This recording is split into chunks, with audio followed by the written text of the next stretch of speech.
$500.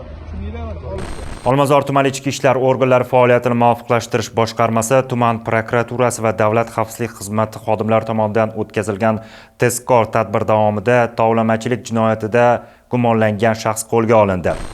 Ma'lum bo'lishicha, fuqaro huquqni muhofaza qiluvchi organlarga murojaat qilib, o'z arizasida oldindan tanish bo'lgan shaxs tomonidan uzoq vaqt davomida tahdid va bosim ostida qolib kelayotganligini bildirgan. Uning ma'lum qilishicha, gumonlanuvchi fuqaroning sir saqlanishi kerak bo'lgan shaxsiy rasm va videolarni ijtimoiy tarmoqlarda tarqatib yuborish bilan qo'rqitib, bu orqali muntazam ravishda pul talab qilib kelgan. Xususan, u $100 $450 gacha mablag'larni qo'lga kiritgan. Shunga qaramasdan yana pul talab qilishni to'xtatmagan.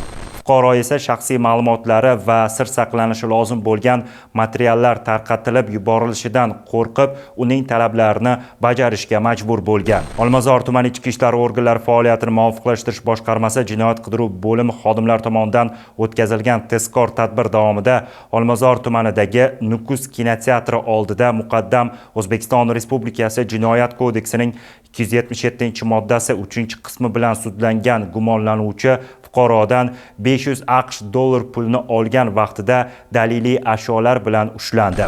Mazkur holat yuzasidan Olmazor tumani ichki ishlar organlari faoliyatini muvofiqlashtirish boshqarmasi tergov bo'limi tomonidan O'zbekiston Respublikasi Jinoyat kodeksi 165-moddasi 2-qismi bilan jinoyat ishi qo'zg'atilib, gumonlanuvchiga nisbatan qamoq ehtiyot chorasi tanlangan.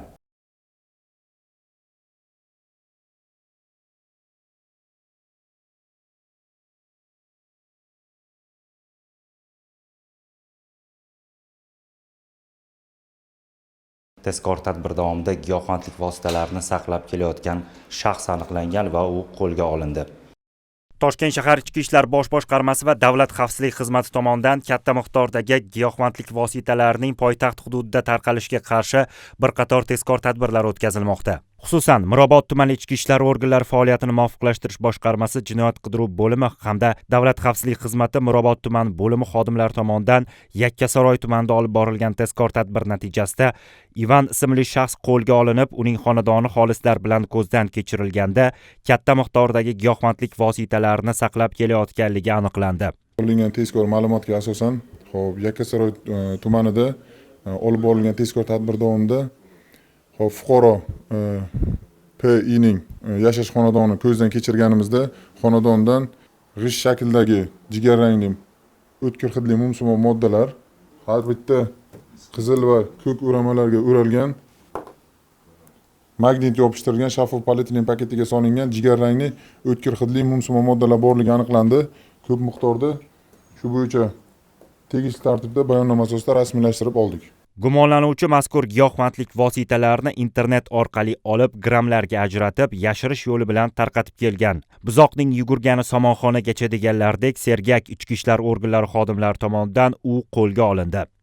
Bu qog'ozlar shaffof polietilen paketiga tarozi yordamida giyohvand moddani, ya'ni gashish giyohvand moddasini o'zining so'zidan bo'lib 1 grammdan 0,5 grammdan har bitta shaffof polietilen paketiga solib, uni magnit yordamida yopishtirib, izolentada o'rab, geolokasi orqali internet ijtimoiy tarmog'ining Telegram bot saytida tegishli manzillarga qo'yib, o'sha orqali sotib kelgan.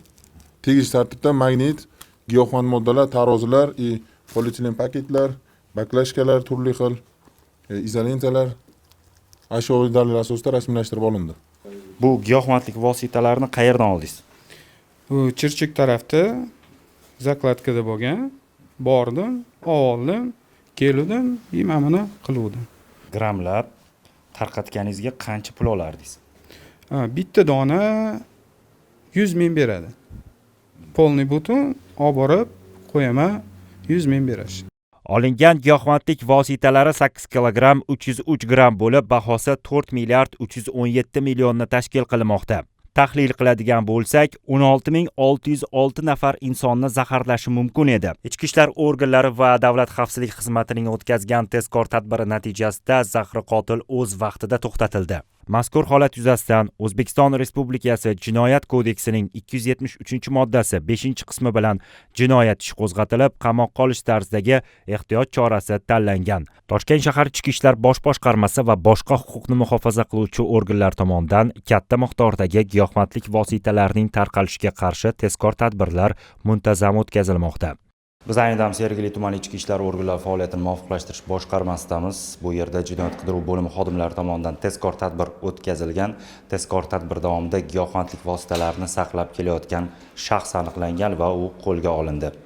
Sergeli tuman ichki ishlar organlari faoliyatini muvofiqlashtirish boshqarmasi jinoyat qidiruv bo'limi bergan ma'lumotga ko'ra, tumanning Nomdanak mahallasida profilaktika inspektori va tezkor vakillar tomonidan gumonlanuvchining xonadoni ko'zdan kechiriladi. Natijada 1983-yilda tug'ilgan shaxs o'z xonadonida katta miqdordagi giyohvandlik vositalarini saqlab kelayotganligi ma'lum bo'ldi. Olingan daliliy ashyolardan bilish mumkinki, gumonlanuvchi giyohvandlik vositalarini yashirish yo'li bilan tarqatishga tayyorlab qo'ygan.